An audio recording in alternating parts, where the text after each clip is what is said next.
buddies, எல்லாரும் எப்படி இருக்கீங்க? Welcome to buddies foods. இன்னைக்கு நம்ம சேனல்ல ஹெல்தியான ஒரு ரெசிபி தான் பார்க்க போறோம். இப்போ புதுசா அப்டேட் ஆயிட்டு இருக்க இந்த வேர்ல்டுல நாம மறக்கிற ரெண்டு விஷயம் பாட்டி சமையலும் பாட்டி வைத்தியமும் தான். பாட்டி சமையல், பாட்டி வைத்தியம் இப்படின்ற விஷயங்கள் எல்லாம் நாம கொஞ்சம் கொஞ்சமா மறந்துகிட்டு வரோம், தெரியாமையும் போயிட்டு இருக்கு. அப்படி தெரியாம ஹிடன் ஆயிருக்க ஒரு ரெசிபி தான் இது. இந்த ரெசிபி பண்ணணும் அப்படின்னா இன்னும் ஒரு வருஷம் நீங்க வெயிட் பண்ணணும் அப்படின்னா நம்புவீங்களா? கண்டிப்பா இந்த நொங்கு சீசன் போச்சுன்னா அடுத்த நொங்கு சீசனுக்கு தான் இது உங்களால ட்ரை பண்ண முடியும். வயிறு சம்பந்தமான எல்லா பிரச்சனைக்கும் இந்த நொங்கு ஒரு நல்ல மருந்துன்னு சொல்லலாம். இந்த வெயிலுக்கு ரொம்ப ரொம்ப ஏத்தது இந்த நொங்கு. அவ்வளோ குளிர்ச்சியானது. இந்த வெயில் சமயத்துல ஸ்கின்ல ஏற்படுற சின்ன சின்ன அந்த ரேஷஸ்க்கெல்லாம் நொங்கோட தோலை தடவணும் அப்படின்னா உடனே குணமாகும். அந்த அளவுக்கு இது மருத்துவ குணம் உள்ள ஒரு நல்ல வஸ்து. அதனால மறக்காம இந்த சீசன்ல நிறைய நொங்கு வாங்கி சாப்பிடுங்க. அப்படி இல்லைன்னா இது போல ஒரு நல்ல ஹெல்தியான ஒரு ரெசிபியும் செஞ்சு சாப்பிடணும்னு ஆசைப்படுறவங்க செஞ்சு சாப்பிடலாம். வாங்க வீடியோக்குள்ள போகலாம். இன்னைக்கு நம்ம சேனல்ல ஐஸ் ஆப்பிள் ப்ரான் கிரேவி எப்படி பண்றதுன்னு பார்க்க போறோம். இஞ்சியை ஒரு சின்ன துண்டை எடுத்து குட்டி குட்டியா சாப் பண்ணி எடுத்துக்கங்க.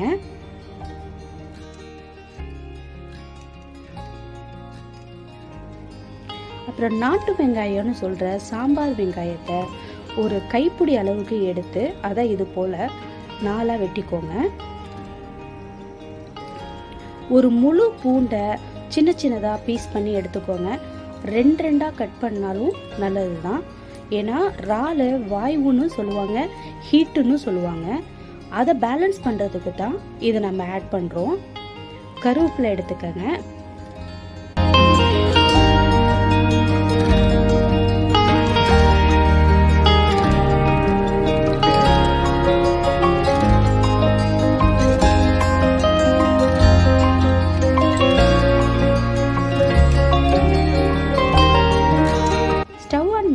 அதில் கொஞ்சமாக நல்லெண்ணெய் ஆட் பண்ணிக்கோங்க.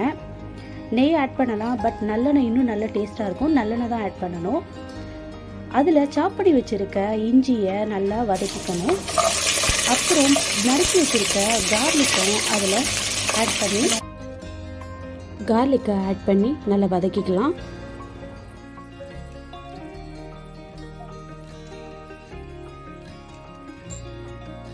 அப்புறம் நம்ம கட்டடி வச்சிருக்க சாம்பார் வெங்காயத்தை அதில் ஆட் பண்ணி நல்லா வதக்கிக்கலாம். அதோட சேர்த்து கருவேப்பிலையும் ஆட் பண்ணிக்கோங்க.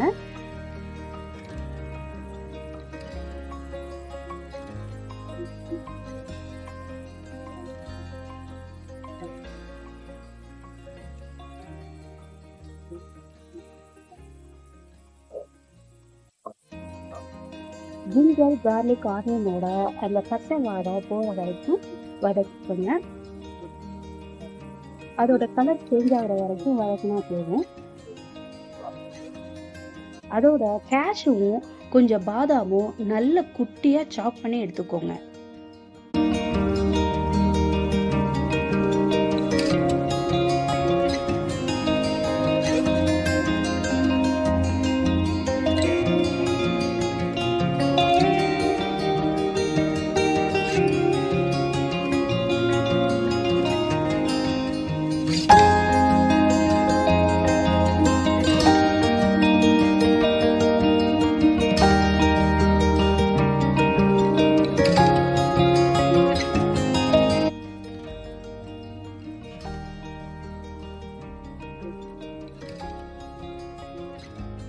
ஆனியன் ஓரளவுக்கு நல்லாவே வதங்கிருச்சு. அதில் நம்ம சாப் பண்ணி வச்சிருக்க கேஷ்யூவும் பாதாமும் ஆட் பண்ணிக்கலாம்.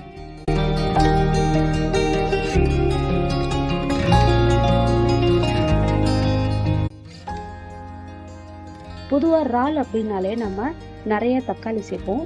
இதில் தக்காளி ஆட் பண்ணக்கூடாது. சின்னதாவோ ஒரு மீடியம் சைஸாவோ ஒரு தக்காளி நம்ம இது போல் குட்டியாக சாப் பண்ணி அதில் ஆட் பண்ணிக்கலாம்.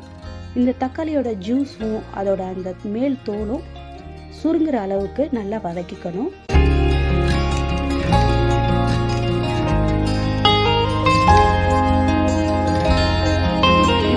2 spoon ginger garlic paste add பண்ணிக்கலாம்.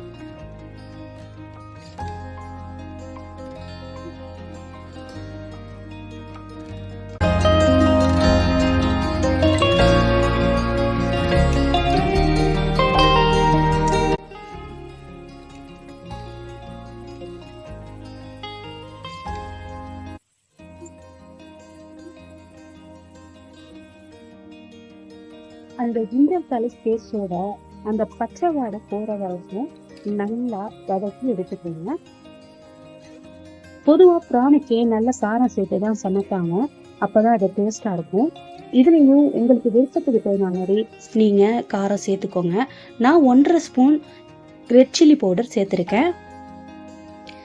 1/2 ஸ்பூன் பெருஞ்சீரகத்தூள், 1/2 மஞ்சத்தூள், 1/2 ஸ்பூன் ஜீரகத்தூள் ஆட் பண்ணிக்கோங்க. நான் 1.5 ஸ்பூன் பெப்பர் பவுடர் ஆட் பண்ணியிருக்கேன். உங்களுக்கு காரம் எவ்வளோ பிடிக்குமோ அவ்வளோக்கு போட்டுக்கோங்க. பட்டை மிளகாவை இப்போ தான் ஆட் பண்ணணும். எண்ணெயில் ஃப்ரை பண்ணக்கூடாது, மசாலாவில் தான் அது ஃப்ரை ஆகி அந்த மசாலாவில் பட்டை மிளகா ஊறி வரணும். அப்புறம் டேஸ்ட்டுக்கு தகுந்த மாதிரி உப்பு ஆட் பண்ணிக்கோங்க. சால்ட்டு ஆட் பண்ணதும் நல்லா கிளறி விட்டுட்டு அதில் நாம் ப்ரானை ஆட் பண்ண போகிறோம். ப்ரான் ஆட் பண்ணி அந்த மசாலாவோட அது நல்லா பிறண்டு வர வரைக்கும் கிண்டிட்டு இருக்கணும். ப்ரானில் வந்து நார்மலாகவே தண்ணி விடுன்னு சொல்லுவாங்க. நாம் தண்ணி ஊற்றியெல்லாம் அதை வந்து வேக வைக்க போகிறதில்ல. அதில் விடுற அதே தண்ணியில் தான் அந்த ப்ரானை குக் பண்ண போகிறோம்.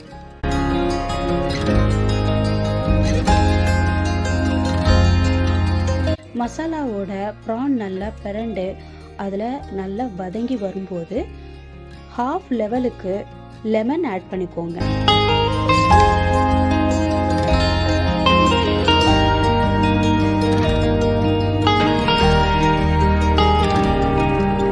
ப்ரான் இது போல் தண்ணி விடாமல் நல்லா பிரட்டி விட்டுட்டே இருங்க.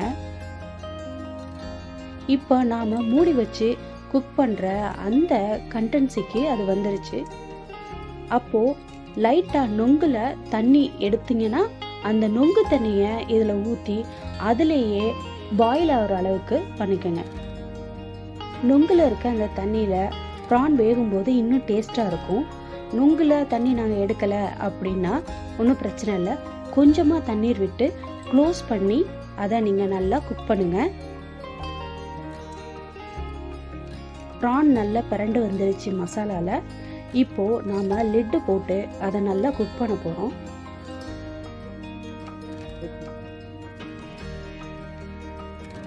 நொங்கூட சேர்த்து இறாலையும் நம்ம சாப்பிடும்போது ஒரு தனி டேஸ்ட்டாக இருக்கும், நல்லாவும் இருக்கும்.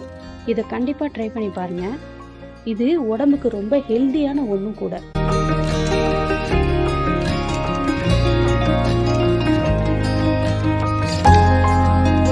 ப்ரான் நல்லா குக் ஆயிடுச்சு.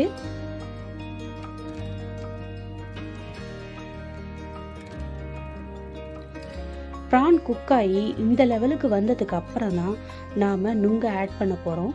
முன்னாடியே நாம் ஆட் பண்ண போகிறது கிடையாது. அதுக்கு முன்னாடி நாம் திக்கான தேங்காய் பாலை ரெடி பண்ணி எடுத்துக்கலாம். மிக்ஸி ஜாரில் தேங்காவை போட்டு நல்ல திக்கான பால், அதுவும் ஃபஸ்ட்டு பால்னு சொல்லுவாங்க இல்லையா, அந்த மாதிரி திக்கான பால் தண்ணி சேர்க்காம எடுத்து அந்த பாலை ஒரு பவுலுக்கு நாம் எடுத்துக்கிறோம்.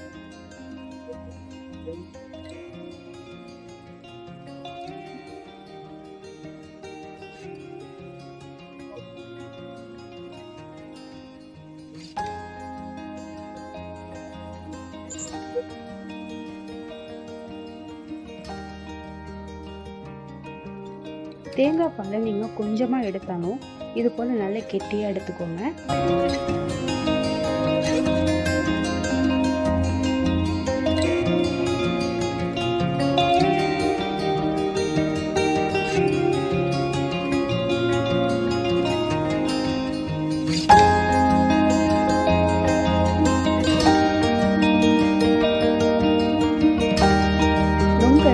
கட் பண்ணி இந்த கண்டென்சியில் நம்ம ஆட் பண்ணிக்கலாம். நொங்கு வந்து நல்லா குக் ஆகணும் அப்படின்றதெல்லாம் தேவையில்லை. இது போல் சமயத்தில் போட்டு 2 கிளறினாலே போதும். ஃபியூ செகண்ட்ஸ் அது இருந்தாலே போதும். அதுக்கு மேலே அதை போட்டு ரொம்ப வதக்க வேண்டாம்.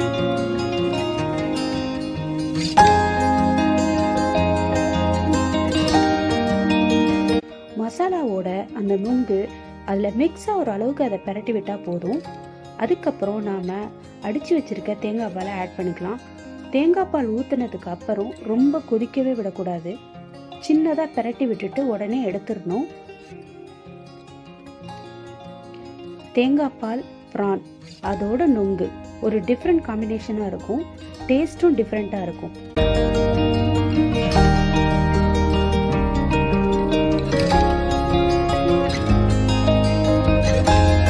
அவ்வளோதான், ice apple prawn gravy ready ஆயிடுச்சு. இதில் கொரியண்டர் லீஃபை நறுக்கி அதில் நல்லா தூவி விட்டு இறக்கிடுங்க.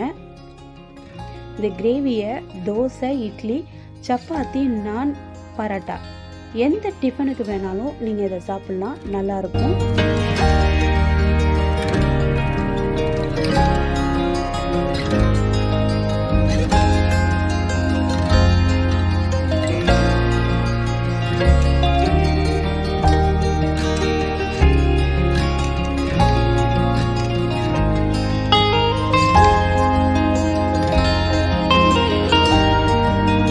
Buddies, ice apple prawn gravy ready ஆயிடுச்சு.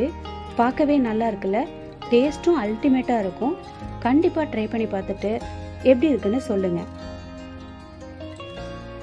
நுங்கோட இது ஒரு சூப்பரான ரெசிபி, அதுவும் ஹெல்தியான ரெசிபியும் கூட. இதை செஞ்சு கொடுத்து பாருங்கள், கண்டிப்பாக எல்லாருமே அசந்துருவாங்க. அப்படி ஒரு சூப்பரான டேஸ்ட் உள்ள ரெசிபி தான் இது.